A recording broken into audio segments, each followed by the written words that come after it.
and welcome to Dave's Model Workshop. Today I'm going to show you how to make seatbelts, scratch build your own seatbelts, mostly useful for aeroplane cockpits, but I guess you could also use them in cars if you felt like it.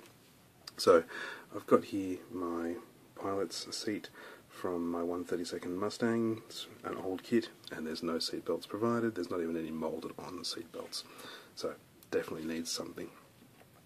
I also have a piece of strip styrene. It's thickish, it's probably about 1 millimeter thick, it's not too thin, and it's probably about 3 millimeters wide. I also have some fairly thin wire. This is 32 gauge, it's quite thin, quite malleable, and some plain old masking tape. If you had some fancy sort of 1 millimeter wide masking tape that you can get from Japan, go for it, but otherwise plain old stuff will do. You just have to trim it to the appropriate width. So yeah, we're going to need 1, 2, 3, 4, 2 sort of seat sashes and 2 shoulder sashes for this seatbelt. So let's get started. So we're going to start off by making our buckles, and to do this all we do is wrap the wire nice and tight around your piece of strip styrene. So it needs to be nice and tight.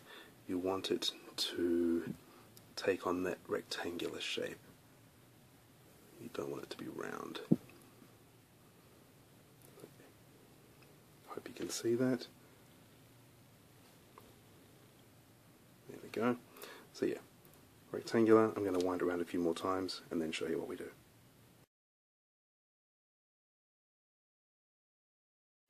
So here we are. It's wrapped around. I've pushed it in nice and tight so that it's a very square shape on the styrene.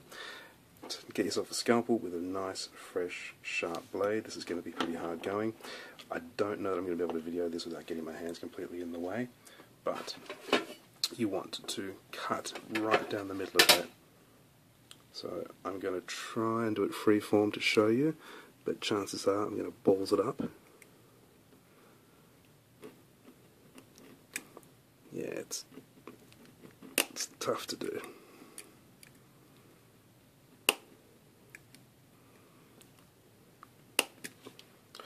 I'll cut it and show you the alternately. You can do them one at a time. I'm sorry this is a bit out of focus.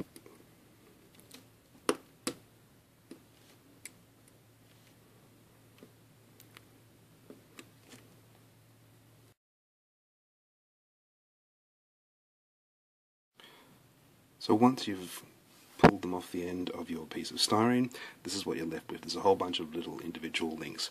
They'll be slightly distorted, so just use the end of your scalpel to kind of flatten them down and make them into nice little flat shapes. But what you do want is this little tiny gap between them. That's a good thing. So we're not trying to fix that, we're just trying to get them flat on a level. So we've got our buckles, now let's move on to cutting our seatbelts from the toe. Stuck down some tape here, just plain old masking tape, stuck onto my board, onto my cutting mat, and I'm just going to mask off widths that look roughly about the same width that would fit inside one of my buckles. So I hope you top there. So we want, it's probably about 1.5 millimeters, 2 millimeters. Try and make it nice and straight. If you do a good job here, it'll save you time in the long run. It doesn't matter if you get slightly dodgy cuts at the top there, because you obviously just cut yourself enough to work with that you've got redundancy. A nice sharp scalpel blade does help. I don't know if the camera's picking this up, but you can see, let's see if I can get in a bit closer there with the zoom. Wobbly. You can see down here the widths that I'm working to, and again let's get one of these little buckles down there. So that's the buckle. That width will fit inside that buckle just beautifully. I might even try slightly wider with my next one, and slightly wider again. That should give me plenty to work with. So now what I'm going to do is cut some lengths to fit onto my seat. And look, yeah, there's no precise art to this, so just whatever looks about right. So I think for the belt straps, if I probably cut them about here, that's probably a good length for the belt strap, and then probably about here for the shoulder straps. So I'll just do that quickly myself.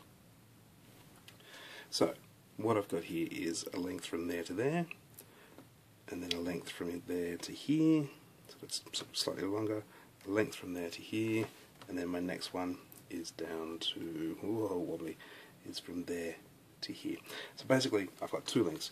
This is my sash belt, and this is my shoulder belt, and for each belt that we're making we need two pieces. So we need the front piece and we need a back piece, which is about 4 millimeters longer. So sash front, lap sash back, shoulder front, shoulder back. About 4 millimeters longer for the back of each one. Now we just peel them off and I'll show you what we do. So part of the reason I did the redundancy here is you can see up the top some of these have gotten a bit beaten up. I wasn't quite cutting properly at that stage, but just grab the ones that work. I might just peel these off myself and show you what it looks like once I'm actually working on it, because it's a bit fiddly and I'll get my hands in the way. Okay, so that's better. So you can see I've gone with my two end pieces. I've got my little lap sash here, and then the longer piece that goes in the back here. And basically all you do is put your two bits of masking tape together, try and be as precise as you can. You don't want this to go wrong, try and not have too much overlap on the sides.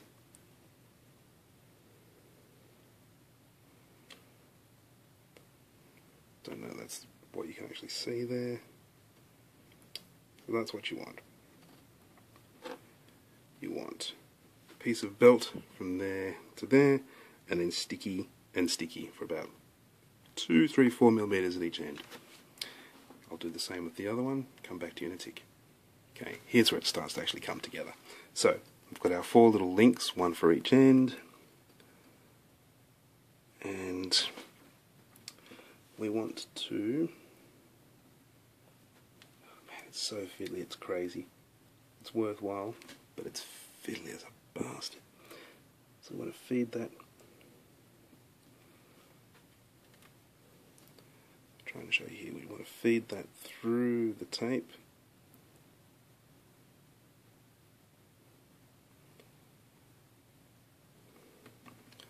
It's very, very fiddly, sorry guys.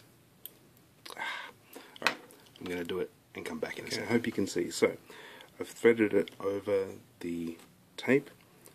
The cut in the wire is going to be on the inside of the tape, and then you simply stick the tape down to itself.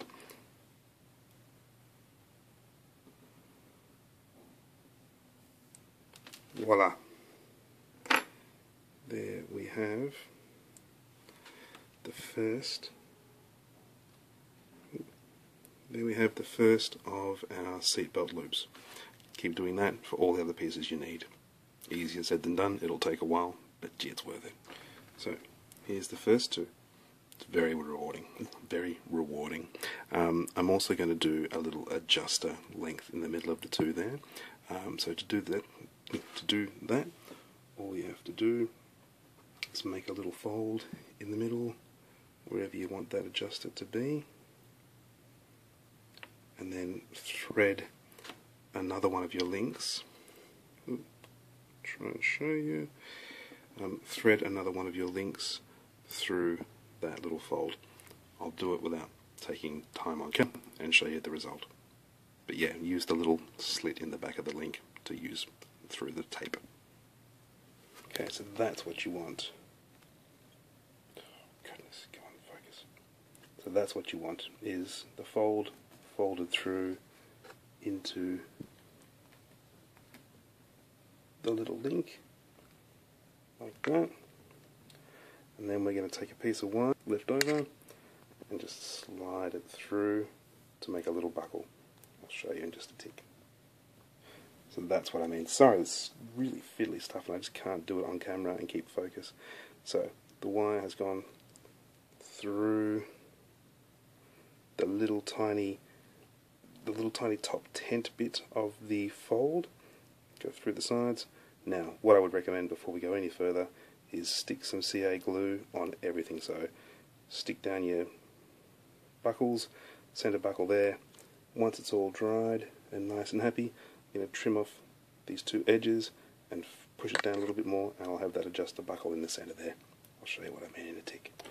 Here's another one I've just done, so you can see clearly how that little piece of straight wire goes through your loop, and then just straighten it out a bit. Be really gentle here. You don't want to tear your sticky tape. It's not that strong.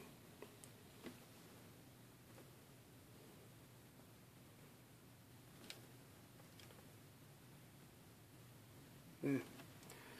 So again, I'm going to put some CA glue on the back, let it dry, and then trim off those edges.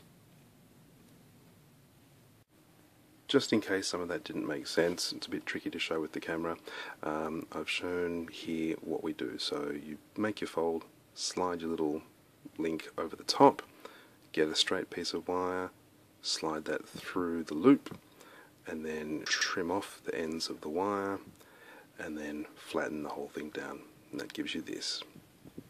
Cheers.